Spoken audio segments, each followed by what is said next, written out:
Hello बच्चों, और आप लोगों के क्या हाल चाल हैं।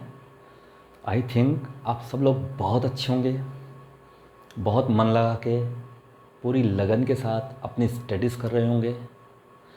आज हम जो हमारा सीक्वेंस एंड सीरीज जो चैप्टर चल रहा है उसमें हमने ज्योमेट्रिक प्रोग्रेशन स्टार्ट कर दिया है। जो पिछला लेक्चर था उसमें हमने ज्योमेट्रिक प्रोग्रेशन का जीपी का जो nth टर्म है वो फाइंड आउट करना सीखा था और कुछ अच्छे अच्छे क्वेश्चंस किए थे। आज हम बात करेंगे कि कोई भी ज्योमेट्रिक प्रोग्रेशन के n टर्म्स का सम कैसे निकालेंगे। आज हमारा टॉपिक है, देखिए हमारा टॉपिक है sum of n terms of a GP, sum of n terms of a GP, this is our topic. ठीक है, तो देखिएगा हम GP के n टर्म्स लेते हैं, ठीक है, उनका सम देखते हैं। देखिए S equal to first term A हो गया। मैंने एक ऐसा GP ले लिया जिसका फर्स्ट टर्म तो है A, फर्स्ट टर्म A है और कॉमन रेशो है R। ठीक है, तो फर्स्ट टर्म A हो गया, नेक्स्ट टर्म AR हो जाएगा क्योंकि फर्स्ट टर्म A है और कॉमन रेशो R है, तो सेकंड टर्म होगा AR, थर्ड टर्म हो जाएगा AR square, fourth term AR cube, fifth term AR की पावर 4 और nth टर्म हो जाएगा फिर n-1 टर्म हो जाएगा AR की पावर n-2 और nth टर्म हो जाएगा AR की power n-1। Is it clear? ये nth टर्म हो गया AR की power n-1 nth term. Is it clear? तो now we have to find out the sum of these n terms of geometric progression. Is it clear? चलो इसको हमने first equation का नाम दे दिया। अब मैंने क्या किया, जो फर्स्ट इक्वेशन है इसको मैंने मल्टीप्लाई कर दिया R से। फर्स्ट इक्वेशन को मैंने मल्टीप्लाई कर दिया R से, तो ये हो जाएगा RS, और यहाँ से मैंने यहाँ से स्टार्ट किया इधर से, तो इसको R से मल्टीप्लाई करूँगा, ये हो जाएगा AR प्लस इसको R से मल्टीप्लाई करूँगा, देखिए इसको R से मल्टीप्लाई करूँगा, ये हो जाएगा AR, इसको R से मल्टीप्लाई करूँगा, ये हो जाएगा AR square. Is it clear? इसको हर टर्म R से मल्टीप्लाई हो रहा है, ये R से मल्टीप्लाई होगा, ये हो जाएगा A की power R cube. Is it clear? इस तरह से ही चलता रहेगा और ये वाला टर्म हो जाएगा AR की पावर n-1 और ये वाला टर्म हो जाएगा AR की पावर n। ये सेकेंड इक्वेशन। ठीक है, एक्चुअली मैंने क्या किया, इस पूरा जो इक्वेशन है इसको R से मल्टीप्लाई कर दिया, तो ये हो गया RS, इसको R से मल्टीप्लाई करूँगा तो ये हो जाएगा AR, इसको R से करूँगा AR स्क्वायर, इसको R से करूँगा AR क्यूब।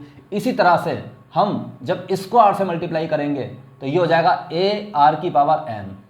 अब मैंने क्या किया, फर्स्ट में से सेकंड को सब्ट्रैक्ट कर दिया, फर्स्ट इक्वेशन में से सेकंड इक्वेशन को सब्ट्रैक्ट कर दिया, तो क्या होगा, इसमें से ही सब्ट्रैक्ट हो जाएगा S minus RS equal to, जब इसमें से ये सब्ट्रैक्ट होगा तो ये AR से ये AR कैंसिल हो जाएगा, इससे ये कैंसिल हो जाएगा, इससे ये कैंसिल हो जाएगा, सारे कैंसिल हो जाएंगे और इससे ये कैंसिल हो जाएगा, ये सब कैंसिल हो जाएंगे। ठीक है, तो सिर्फ क्या बचेगा, एक तो A, और जब मैं फर्स्ट में से सेकंड को सब्ट्रैक्ट करूंगा तो ये माइनस का हो जाएगा, माइनस AR की पावर n। यहाँ से हम S कॉमन ले लेंगे, 1 minus R that is A 1 minus R की पावर n, तो यहाँ से S आ जाएगा A। अच्छा, यहाँ से माइनस कॉमन लिया, यहाँ से माइनस कॉमन लिया तो वो कैंसिल हो जाएगा। Is it clear? यहाँ से माइनस ले लो तो ये प्लस हो जाएगा, यहाँ से माइनस लूँगा ये भी प्लस, तो ये हो जाएगा R की power n-1 upon R-1। Is it clear? तो बच्चों हमने पूरा डेराइव किया जीपी के n टर्म्स का सम क्या होता है। ठीक है, ऐसी जीपी जिसका फर्स्ट टर्म A है और कॉमन रेशो R है। इसके n टर्म्स का सम होगा a इंटू आर की power n minus one upon R minus one. Is it clear? Is it clear? यहां r 1 के इक्वल नहीं हो सकता। Is it clear? r is not equal to 1। ये फॉर्मूला यूज करते समय हमें ये बात ध्यान रखनी है, ठीक है? क्यों रखनी है? क्योंकि 1 हो गया तो ये 0 हो जाएगा और डिनोमिनेटर 0 डिफाइंड नहीं होता है, तो r is not equal to 1। तो this is the sum of n terms of GP, और ये फॉर्मूला हमें याद रखना है। Is it clear? तो आई थिंक आपको बहुत अच्छे समझ में आया होगा। आप इसको पॉज करें, राइट डाउन करें, हम फिर आगे चलते हैं।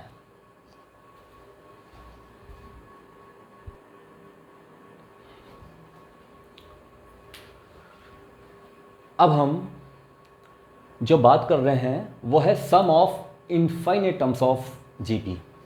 अच्छा, आपको 10 टर्म्स दे दिया, 20 टर्म्स दे दिया, 1000 टर्म दे दिया, 100 टर्म दे दिया, इनका सम निकाल लिया। जो फॉर्मूला हमने अभी डिराइव किया है, S equal to A R की power n minus one upon R minus one से। ऐसा भी तो हो सकता है कि आपको एक ऐसा जीपी दे दिया जाए जिसमें इनफाइनाइट टर्म्स हो और आपसे पूछा गया हो कि इसका सम फाइंड आउट करिए, तो ऐसी जीपी का हम सम कैसे फाइंड आउट करेंगे वो देखिएगा, ठीक है? अच्छा, ऐसी जीपी के सम को डेराइव करने के लिए हमें एक लिमिट का चैप्टर है जो आपके 11th क्लास में चलता है। उस लिमिट वाला जो चैप्टर है वो थोड़ा सा पता होना चाहिए। क्या होना चाहिए? थोड़ा सा वो पता होना चाहिए, लिमिट वाला चैप्टर। Is it clear? और यदि वो नहीं पता जिनको, क्योंकि जो 11th के स्टूडेंट्स हैं वो तो आगे जाके पढ़ेंगे उस चैप्टर को, तो आप ये याद रख लें, ठीक है? और जो ड्रॉपर्स इस लेक्चर को देख रहे हैं उनके लिए तो समझना बहुत आसान हो जाएगा, ठीक है? और जो 11th क्लास के बच्चे हैं वो इसको याद रख लें, क्योंकि वो जब लिमिट वाले चैप्टर में आएंगे तो बहुत आसानी से समझ जाएंगे, ठीक है? तो देखिए, इनफाइनाइट टर्म्स, तो हमने ले लिया let first term equal to a, first term a, और common ratio that is r. अब यहां केस दो बनेंगे, case first, is it clear? और केस सेकंड, केस फर्स्ट और केस सेकंड, दो केस बनेंगे। पहला case when r greater than 1 और second case r less than 1। Is it clear? Mod of r greater than 1 and mod of are less than 1। Is it clear? तो देखिए, sum यदि ये है A R square up to infinite. Is it clear? तो जब r greater than 1 होगा तो s tense to infinite हो जाएगा। जब r ग्रेटर देन 1 होगा तो s टेंस टू इनफाइनाइट हो जाएगा। Is it clear? s infinite की तरफ जाएगा। Is it clear? अब देखिए, जब r 1 से छोटा होगा तो जो s होगा a plus A R square up to ये इनफाइनाइट तक जा रहा है, ये चलता जा रहा है, तो s आएगा a अपॉन 1 माइनस आर। ये ध्यान रखना है। ये वाला केस जब होगा जब number of terms tends to infinite है और mod of are less than 1 है। Is it clear?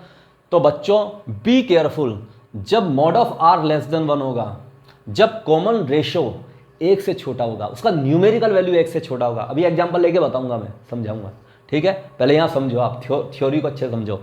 तो फिर जो सम आएगा इनफाइनाइट टर्म्स ऑफ जीपी का, वो आएगा a अपॉन 1 माइनस आर। यहाँ कंडीशन है mod of are less than 1 और n जो नंबर ऑफ टर्म्स हैं that is approaching to infinite, number of terms infinite है। Is it clear? अच्छा, अब ये देखिए कि ये कैसे आया। देखिए ध्यान से, ये इनफाइनाइट कैसे आएगा? या तो ये इनफाइनाइट होगा, इज इट क्लियर? या ये माइनस इनफाइनाइट होगा, या तो ये इनफाइनाइट आएगा माइनस इनफाइनाइट। कैसे? देखिए, ध्यान से देखिए, यदि मैं ऐसे ये ले लूँ, सपोज की ये 2 प्लस 2 स्क्वायर प्लस 2 प्लस 2 की पावर 4 और ये इनफाइनाइट तक जा रहा है, तो आप इसको ऐसे समझिए, r क्या हो गया 2, r क्या हो गया 2, दिस अपॉन दिस, ये r2, ये 1 से बड़ा हो गया। अब देखिए लगातार नंबर बढ़ता जा रहा है, तो जो ऐड होने वाला नंबर है वो भी इंक्रीज होता जाएगा और बढ़ता जाएगा और कहां तक जाएगा? इनफाइनाइट तक। इसलिए r जब 1 से बड़ा हो जाएगा तो ये इनफाइनेट की तरफ चला जाएगा एस। Is it clear? अच्छा, यदि ये क्वेश्चन ऐसे होता 2 या 2, इज इट क्लियर? ये -2 स्क्वायर -2 क्यूब -2 की power 4 minus and so on infinite. अब क्या हो रहा है, अभी भी क्या है, r इक्वल टू कितना है 2, अभी भी r 1 से बड़ा है, लेकिन अब ये नेगेटिव में ऐड हो रहे हैं। ठीक है, अब ये यहां तो ये पॉजिटिव थे सारे, लेकिन यहां ये सारे नेगेटिव हैं, तो अब ये नेगेटिव में बढ़ता जा रहा है। -2 स्क्वायर -2 क्यूब -2 4 माइनस, तो नेगेटिव में इंक्रीज होता जा रहा है, पॉजिटिव में नहीं, नेगेटिव में। तो ये क्या हो जाएगा, यहां s tends to minus infinite हो जाएगा। इसलिए मैंने यहां लिखा है कि जब r का जो मैग्नीट्यूड है वो 1 से बड़ा होगा, s या तो इनफाइनेट की तरफ जाएगा सम, या फिर माइनस इनफाइनेट की तरफ जाएगा। Is it clear? लेकिन यदि mod ऑफ r 1 से छोटा हुआ तो फिर फॉर्मूला लगेगा s equal to a upon 1 minus r। Is it clear? और r इज लेस देन 1, ये वाला। तो आप ये दोनों केस अच्छे से कुछ बुक्स में नहीं होते हैं, इसलिए आप बहुत अच्छे से इसको नोट करें। ठीक है, मैं इसको और समझाता हूं, फिर इस पर अच्छे क्वेश्चंस कराऊंगा। ठीक है, तो आप इसको पॉज करके नोट करें, फिर हम आगे चलते हैं।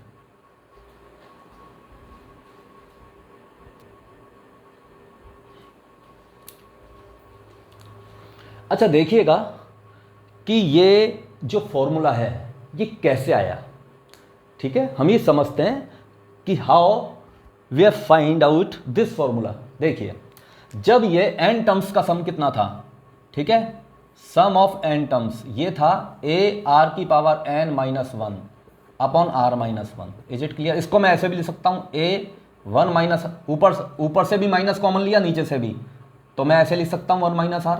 ठीक है, अब देखिएगा, यदि r तो हो जाए mod ऑफ r 1 से छोटा और नंबर ऑफ टर्म्स हो जाए इनफाइनेट। Is it clear? यहां देखिए, अब इनफाइनेट टर्म्स n यदि इनफाइनेट हो जाएगा तो इनफाइनेट टर्म्स का सम हो जाएगा। देखिए ध्यान से, a तो यही रहेगा, ये 1 माइनस, अब ये देखिए r हो गया 1 से छोटा और n हो गया इनफाइनेट। सपोज करिए r 1/2 है, सपोज करिए r 1 से छोटा है 1/2 और इसकी पावर इनफाइनेट लगा दूं, इनफाइनेट, तो ये हो जाएगा 1/2 की पावर इनफाइनेट। तो 1/2 की पावर इनफाइनेट होगा इनफाइनेट, और 1 इनफाइनेट हो जाएगा 0। Is it clear? तो ये वाला टर्म हो जाएगा 0 and that is 1 minus r, और फिर ये बन जाएगा a upon 1 minus r। Is it clear? तो ये समझ में आ गया। तो जब r 1 से छोटा होगा, इज इट क्लियर, और n इनफाइनेट को अप्रोच करेगा, तो ये फॉर्मूला रिड्यूस हो जाएगा इस फॉर्मूले में, और इनफाइनेट टर्म्स का जो सम आएगा a अपॉन 1 माइनस r आ जाएगा। क्योंकि जब इनफाइनेट टर्म्स होंगी तो ये जो फैक्टर है, ये वाला टर्म है, ये 0 हो जाएगा। क्यों होगा? यहाँ देख लिया, r यदि 1 से छोटा ले लूँ और n को इनफाइनेट ले लूँ तो ये 0 आ जाएगा। तो यहाँ मैंने आपको समझा दिया है ये टर्म कैसे 0 हुआ। तो इनफाइनेट टर्म्स का सम हो जाएगा a अपॉन 1 माइनस r, ये ध्यान रखिएगा।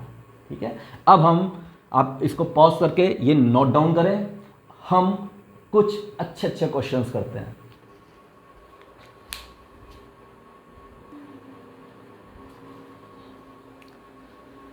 चलिए क्वेश्चन देखिएगा, find sum of this series 2 + 2 square + 2 cube 2 की पावर 4 अप टू 2 की पावर 95। पहले तो देखेंगे ये जो सीरीज है ये कौन सा है, इसका रेशो 2, इसका रेशो 2, इसका रेशो 2, इसका मतलब r तो हो गया 2 और फर्स्ट टर्म हो गया 2, ये जीपी हो गई, क्योंकि इसका रेशो सबका सेम आ रहा है कांस्टेंट, इसका मतलब ये जीपी है। जीपी का कॉमन रेशो हो गया 2 और फर्स्ट टर्म हो गया 2। ठीक है, अब टर्म्स कितने हैं देखिए, नंबर ऑफ टर्म्स, ये फर्स्ट टर्म, ये सेकंड टर्म, ये थर्ड टर्म, ये फोर्थ टर्म, ये 95 टर्म, तो n इक्वल टू हो गया number of terms 95। Is it clear? तो n टर्म्स का सम कितना होता है, Sn कितना था, अभी हमने डेराइव किया था। n टर्म्स ऑफ जीपी का जो सम है वो कितना होगा, a r की power n minus 1 upon r minus 1। Is it clear? a कितना है फर्स्ट टर्म, a कितना है 2, r कितना है 2 की पावर नंबर ऑफ टर्म्स कितना है 95 माइनस 1 अपॉन r कितना है 2 minus 1 and that is 2 minus 1, ये इससे मल्टीप्लाई होके हो जाएगा 2 की power 96 minus 2 and that is the answer. Is it clear? चलिए यहाँ आ जाइए, इस क्वेश्चन में देखिए find sum of 1 minus 1/3 plus 1/3 square minus 1/3 की पावर क्यूब प्लस 1/3 की power 4 minus and so on. तो ये इनफाइनाइट तक जा रहा है, ये जो सीरीज जा रहा है इनफाइनाइट तक जा रहा है। इसमें नंबर ऑफ टर्म्स कितने हैं? इनफाइनाइट। Is it clear? तो यहां एक चीज क्लियर हो गई, एन क्या हो गया? N tends to infinite. Is it clear? अच्छा, मैं इक्वल इसलिए नहीं कर रहा क्योंकि वो ज्यादा सही रहता है आप टेंस टू कर दो, क्योंकि इनफाइनाइट कोई नंबर नहीं है। Is it clear? और जब नंबर नहीं है तो इक्वल कर नहीं सकते, थोड़ा सही बात नहीं है, ठीक है। बाकी आपकी इच्छा, आप कर दो तो कोई गलत नहीं है, ठीक है। तो n tends to infinite, n infinite की तरफ जा रहा है नंबर ऑफ टर्म्स। अच्छा, यहाँ r कितना है? r इसका और इसका रेशो, इसका रेशो, दैट इज -1/3। r आ रहा है -1/3, तो साफ साफ दिख रहा है मॉड ऑफ r कितना हो जाएगा? 1/3 and that is less than 1। और मैंने बताया था यदि इफ नंबर ऑफ टर्म्स तो हो इनफाइनाइट और कॉमन रेशो 1 से छोटा हो जाए तो इनफाइनाइट टर्म्स ऑफ जीपी का सम होता है a/1 - r। तो ये हो जाएगा a कितना है? First term 1। a कितना है? a क्या होता है? फर्स्ट टर्म 1/1 माइनस, और r कितना है? -1/3। तो ये हो जाएगा 1/1 + 1/3 and that is 3/4। That is the answer. 3/4 that is the answer, ठीक है। तो आई थिंक आपको ये n टर्म्स के सम का और इनफाइनाइट टर्म्स के सम का जो जीपी के जो है उसका आपको क्वेश्चन समझ में आ गया होगा। ये भी जीपी है, ये भी जीपी है, लेकिन यहाँ n टर्म्स हैं, यहाँ 95 टर्म्स हैं और यहाँ इनफाइनाइट टर्म्स हैं, ठीक है। तो आई थिंक आपको बहुत अच्छे से दोनों क्वेश्चन समझ में आ गए होंगे। आप इसको पॉज करें, राइट डाउन करें, हम आगे चलते हैं।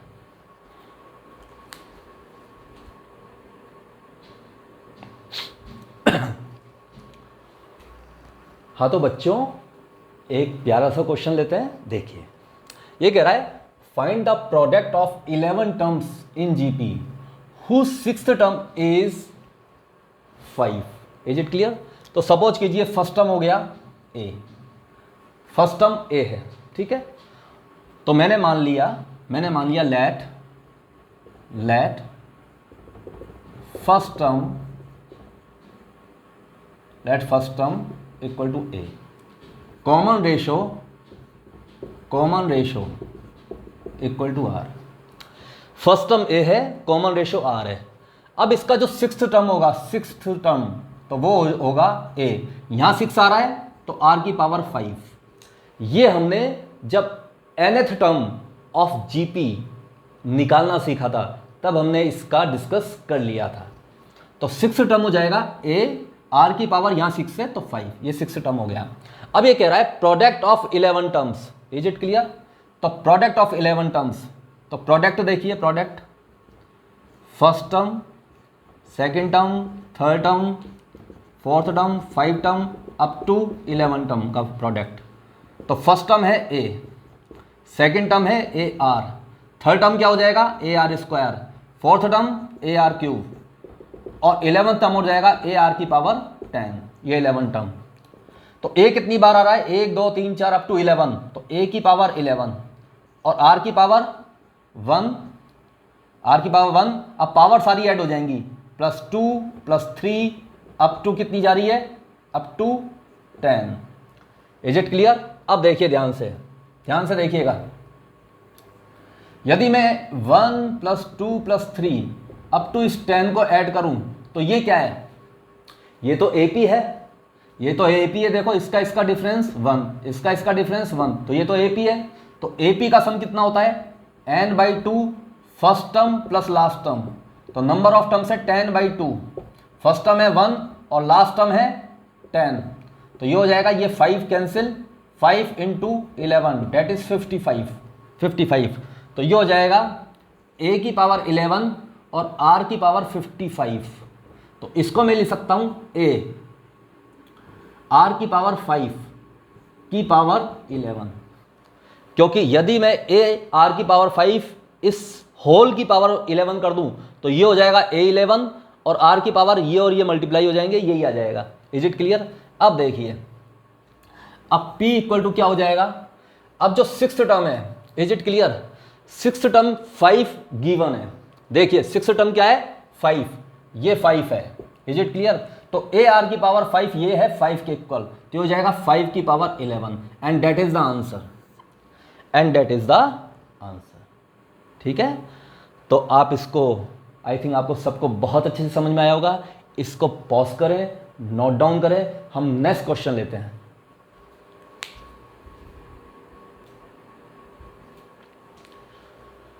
हाँ बच्चों, ये क्वेश्चन देखिएगा। ये क्वेश्चन कह रहा है the first term of an infinite GP. Infinite GP का मतलब जिसमें नंबर ऑफ टर्म्स इनफाइनेट हो, इज 1, यानी ए तो हो गया 1, ए हो गया 1। Is it clear? And the any term is equal to sum of all the succeeding terms, मतलब a1 हो गया। Is it clear? तो जीपी क्या हो जाएगी? जीपी क्या है? A R square A R cube up to infinite. Is it clear? Clear? तो जीपी क्या बन जाएगी? ए तो हो गया 1, क्योंकि जो फर्स्ट टर्म है 1, तो ये हो गया 1 r square r cube r की power 4 up to infinite. Is it clear? तो ये आपकी जीपी हो गई, दिस इज जीपी, ये गिवन जीपी है। Is it clear? अब ये क्या कह रहा है कि any term is equal to the sum of all the succeeding terms. Any term ले लो, कोई सा भी आर ले लो, तो ये सक्सीडिंग जितने भी टर्म्स हैं आगे के, सबके ऐड के इक्वल हो जाएगा, r square plus r cube r की power 4 up to infinite. Is it clear? अब देखिए आर इक्वल टू वॉट, ये एक इनफाइनेट जीपी हो गया। इनफाइनेट जीपी का सम क्या होता है? ए अपॉन 1 माइनस आर, ये होता है ना। यहां ए क्या हो जाएगा? फर्स्ट टर्म, ए क्या हो जाएगा? फर्स्ट टर्म, तो ए फर्स्ट टर्म है R square upon 1 minus R है कॉमन रेशो। कॉमन रेशो क्या है? क्या होता है? इसका और इसका रेशो, तो इसका और इसका रेशो कितना है? आर, इसका और इसका रेशो भी आर, तो कॉमन रेशो आर की जगह आर ही हो जाएगा। Is it clear? अब इसका मतलब R equal to R square upon 1 minus R, इसको मल्टीप्लाई किया R minus R square equal to R square, तो ये हो जाएगा यहां से 2r square minus R equal to 0, or 2r minus 1 equal to 0। तो r की दो वैल्यू आएंगी, एक तो 0 आएगी और एक 1/2 आएगी। अच्छा, यदि r 0 जो होगा, इज इट क्लियर? वो तो हो ही नहीं सकता, क्योंकि r यदि 0 हो जाएगा तो ये सारे टर्म 0 हो जाएंगे, फिर एक ही टर्म बचेगा r 0 होने पर, तो ये वाली 0 तो पॉसिबल ही नहीं है। इसका मतलब r equal to 1/2 that is the answer. तो सीरीज क्या हो जाएगी?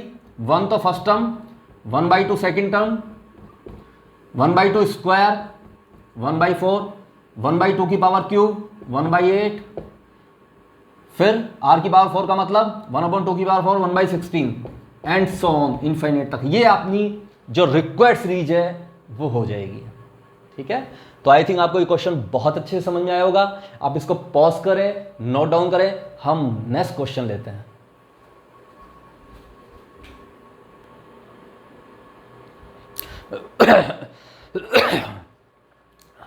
सॉरी बच्चों, हम एक क्वेश्चन जेई में आया हुआ क्वेश्चन लेते हैं। ठीक है, बड़ा कॉन्सेप्चुअल क्वेश्चन, बहुत इजी भी और अच्छा भी है। ठीक है, और आपको थोड़ा कॉन्फिडेंस भी बूस्ट होगा। देखिए, if A B C D and P are distinct real numbers, ये जो रियल नंबर्स हैं सारे, डिस्टिंक्ट मतलब डिफरेंट हैं सारे। ठीक है, such that A square B square plus C square into P square minus 2p A B plus B C plus C D plus B square plus C square plus D square less than equal to 0। यदि ये वाली condition fulfil होती है, then A B C D हमें बताना है AP में होंगे, अर्थमेटिक प्रोग्रेशन में होंगे, जीपी में होंगे, एचपी में होंगे, या इनमें से नन ऑफ दीज, कुछ नहीं होगा। ठीक है, तो देखिए हम इसको, देखिए इसको, ये वाला टर्म, तो इसको मैं अंदर मल्टीप्लाई करूंगा, इसको और इसको और इसको, इन तीनों को एक साथ ले लो, इन तीनों को एक साथ ले लो। ठीक है, इसको, इसको और इसको, तो ये हो जाएगा ए स्क्वायर पी स्क्वायर। देखिए ए स्क्वायर पी स्क्वायर, ये हो जाएगा माइनस 2p ए बी, और ये हो जाएगा प्लस बी स्क्वायर, ये एक साथ ले लिया। अब देखिए इसको, इसको और इसको एक साथ ले लो, तो ये हो जाएगा B square P square minus 2p B C. ठीक है, और क्या बचा ये प्लस सी स्क्वायर। इसी तरह से इस वाले को और इस वाले को एक साथ ले लो, तो ये हुआ सी स्क्वायर पी स्क्वायर, ये हुआ -2p सी डी, और ये हुआ plus D square. Is it clear? Less than equal to 0। ठीक है, अब देखिए ध्यान से, ये हो जाएगा ए पी माइनस बी का होल स्क्वायर। देखिए इसको मैं लिख सकता हूं ए पी माइनस बी का होल स्क्वायर। इसी तरह से इसको लिख सकता हूं बी पी माइनस सी का होल स्क्वायर। इसी तरह से इसको लिख सकता हूं सी पी माइनस डी का whole square less than equal to 0। अब देखिए बच्चों, बहुत सिंपल सी बात है, कोई भी स्क्वायर जो होता है वो नेगेटिव तो हो ही नहीं सकता, कभी नेगेटिव नहीं हो सकता। स्क्वायर हमेशा पॉजिटिव होगा। Is it clear? स्क्वायर हमेशा पॉजिटिव होगा, तो ये कभी नेगेटिव तो हो ही नहीं सकता। जो इसमें ये नेगेटिव का है, नेगेटिव 0, तो नेगेटिव तो हो ही नहीं सकता। Is it clear? क्योंकि स्क्वायर हमेशा पॉजिटिव आते हैं। ज़्यादा से ज़्यादा ये क्या हो सकता है? 0 हो सकता है। तो ये 0 कब हो सकता है? जब ये भी 0 हो जाए, ये भी 0 हो जाए, ये भी 0 हो जाए। क्योंकि ये पूरा कंडीशन 0 जब ही हो सकता है, क्योंकि एक भी यदि नॉन 0 हो गया तो ये 0 नहीं हो पाएगा। यदि इनमें से तीनों में से एक भी यदि नॉन 0 हो गया तो ये कभी भी 0 नहीं हो पाएगा। Is it clear? नेगेटिव हो नहीं सकता, 0 हो सकता है, लेकिन 0 जब ही हो सकता है जब ये भी 0, ये भी 0 और ये भी 0। Is it clear? तो देखिए जब ये 0 होगा तो यहां से मिलेगा A P minus B equal to 0। तो p की वैल्यू मिल जाएगी b अपॉन ए। जब ये 0 होगा तो यहां से p की वैल्यू मिल जाएगी c अपॉन b, और जब ये 0 होगा यहां से p की वैल्यू मिल जाएगी d अपॉन c। तो यहां सारे ये p के बराबर हैं, इसका मतलब b upon A equal to c upon b equal to d upon c। ये रेशो बराबर हो गया, b का a से रेशो, c का b से रेशो, d का c से रेशो बराबर है। इसका मतलब ये इंप्लाई कर दिया, इसने ये इंप्लाई कर दिया कि a b c d are in GP में होंगे। Is it clear? क्योंकि जीपी में होंगे तभी तो इसका रेशो और इसका रेशो इक्वल होगा। ठीक है, तो आई थिंक ये क्वेश्चन आपको बहुत अच्छे से समझ में आया होगा। आप इसको पॉज करें, नोट डाउन करें, हम नेक्स्ट क्वेश्चन लेते हैं।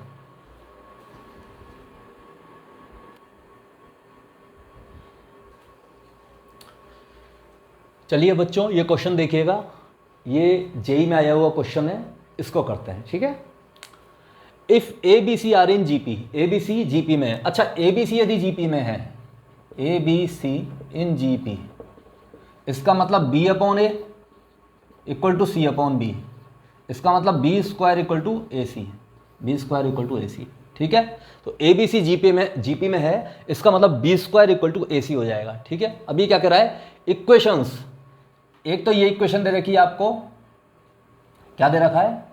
ए x square plus 2 plus 2bx plus C equal to 0, और दूसरी इक्वेशन है e d x square, is it clear, plus 2ex plus f equal to 0। अच्छा, ये दोनों इक्वेशन में क्या है? वन रूट कॉमन कह रहा है कि वन रूट कॉमन है। Is it clear? चलो अब देखते हैं। देखिए बी स्क्वायर ए सी है तो b हो जाएगा, b इक्वल टू रूट ए सी हो गया।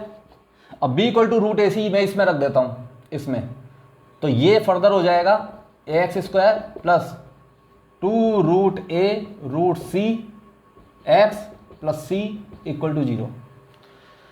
तो इसको मैं लिख सकता हूं root a x plus root c का होल स्क्वायर इक्वल टू 0। तो यहां से मुझे x मिल जाएगा, x equal to minus root c upon a. तो यहां से मुझे मिल जाएगा x equal to minus root c upon a, क्योंकि ये 0 तभी हो सकता है जब ये 0 होगा, तो minus root c upon root ए हो जाएगा, तो रूट सी अपॉन ए ये आ गया। ठीक है, यहां तक कोई दिक्कत? आई थिंक कोई दिक्कत नहीं है, ये हो गया। अब देखिए इसके दोनों रूट्स यही आएंगे, एक रूट भी यही आएगा, दूसरा भी यही आएगा, सी अपॉन ए। क्यों आएगा? क्योंकि इसके दोनों फैक्टर्स स्क्वायर लग रहा है ना, स्क्वायर, इसका मतलब एक फैक्टर भी यही है और दूसरा फैक्टर भी यही है। स्क्वायर का मतलब मल्टीप्लाई होना, तो एक रूट भी यही आएगा और दूसरे वाले फैक्टर से भी यही आएगा, तो दोनों रूट इक्वल हो जाएंगे। इसका मतलब इसके ये एक रूट ये हो गया और एक रूट ये हो गया। इसका मतलब इसके दोनों रूट्स इक्वल हो गए। तो जब दोनों रूट्स इक्वल हो गए इसके, तो जो कॉमन रूट होगा वो भी तो यही होगा। जब इसके दोनों रूट यही हैं तो जो इन दोनों का कॉमन रूट होगा, कॉमन, वो यही तो होगा। तो x equal to minus C upon root है, इसको सेटिस्फाई करेगा। Is it clear? तो इसको सेटिस्फाई कराएं, इसको सेटिस्फाई करा देते हैं। देखिएगा, इसको सेटिस्फाई कराते हैं। तो ये x इक्वल टू दिस, ये इसको सेटिस्फाई कर जाएगा क्योंकि ये इसका भी रूट है। तो d और x स्क्वायर कितना हो जाएगा, रूट c इसका स्क्वायर, तो c upon a, c upon a. Is it clear? ये हो जाएगा -2e। Is it clear? Root c upon root a, और ये हो जाएगा plus f equal to 0। c से डिवाइड कर दो, तो c से डिवाइड किया, c से डिवाइड किया, c से डिवाइड किया, तो ये c से ये c कैंसिल हो जाएगा। Is it clear? अब देखिए ये बन जाएगा d upon A plus f upon C equal to 2e। c से ये c कट जाएगा तो अपॉन रूट ए सी आ जाएगा। रूट c से रूट ये c कटेगा तो नीचे रूट c आ जाएगा, तो रूट ए सी हो गया 2e अपॉन, अच्छा अभी हमने देखा था b इक्वल टू आया था रूट ए सी, तो रूट ए सी की वैल्यू हो जाएगी b। तो क्या बना, this plus this equal to twice into this.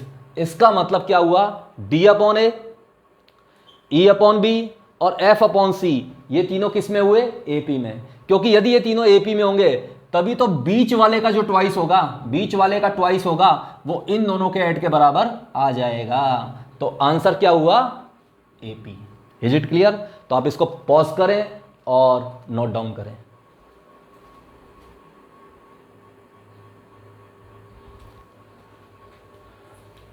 अच्छा बच्चों, इस क्वेश्चन को हम सेकंड मेथड से भी कर सकते हैं। देखिए मेथड सेकंड। अच्छा ये कह रहा है, ये जो ax स्क्वायर है plus 2bx plus C equal to 0, इसमें और dx square plus 2ex plus f equal to 0। अच्छा इन दोनों इक्वेशन में एक रूट कॉमन है, तो आप ये देखिएगा यहाँ ये देखिए, यदि इस इक्वेशन का हम d निकाल के देखें तो b स्क्वायर यानी 4b स्क्वायर माइनस 4ac, तो 4 को तो कॉमन लो, तो b square minus ac। Is it clear? अब यहां से क्या है, ABC GP में है, यहां से ABC GP में, इसका मतलब जब ABC GP में है तो बीच वाले का स्क्वायर इसके और इसके प्रोडक्ट के बराबर हो जाएगा AC के। ये हमने अभी देखा था, b स्क्वायर AC, तो जब b स्क्वायर AC के बराबर होगा तो ये 0 हो जाएगा। इसका मतलब इसका जो d है, इस इक्वेशन का जो डिस्क्रिमिनेंट है वो 0 हो गया। इसका मतलब इसके दोनों रूट्स इक्वल होंगे, यानी इसका एक रूट अल्फा है तो दूसरा भी अल्फा हो जाएगा। अब इसके दोनों रूट्स का जो प्रोडक्ट है, यहां देखिए इसके दोनों रूट्स का जो प्रोडक्ट है अल्फा स्क्वायर, तो प्रोडक्ट किसके बराबर होता है, c अपॉन ए के, तो c अपॉन ए के बराबर हो गया। तो यहां से अल्फा की वैल्यू हो जाएगी root c upon root A. Is it clear? अब इसके जब दोनों ही रूट अल्फा हैं तो इन दोनों में एक रूट कॉमन है, तो इसका भी एक रूट क्या होगा, अल्फा होगा। इसका मतलब ये जो अल्फा है वो इसको सेटिस्फाई करेगा, तो ये वैल्यू इसमें सेटिस्फाई करा देंगे तो भी हमारा आंसर वही आएगा जो पहले आया था। ठीक है, तो यहां से भी हमारा क्लियर हो जाएगा। ठीक है, तो आज बच्चों हमने ज्योमेट्रिक प्रोग्रेशन के n टर्म्स का सम ये हमने स्टडी किया, और हमने ये भी देखा यदि नंबर ऑफ टर्म्स इनफाइनाइट हो जाएं तो सम कैसे फाइंड आउट होता है। और हमने कुछ क्वेश्चंस किए और जेई के भी कुछ क्वेश्चंस किए अच्छे। आई थिंक आपको बहुत मज़ा आया होगा। अब हम जो नेक्स्ट लेक्चर है उसमें ज्योमेट्रिक प्रोग्रेशन की प्रॉपर्टीज़ को स्टडी करेंगे और कुछ स्पेशल सीरीज भी लेंगे। आज के लिए इतना ही। आपके पास जो भी बुक्स है, जो भी आप अच्छी सारी बुक्स ही अच्छी होती है, मैं तो ये कहूँगा, बस पढ़ने का फ़र्क होता है। तो जो भी बुक्स हैं आप पढ़ाई करें, क्वेश्चंस करें, प्रैक्टिस करें। आज के लिए इतना ही। Thank you very much.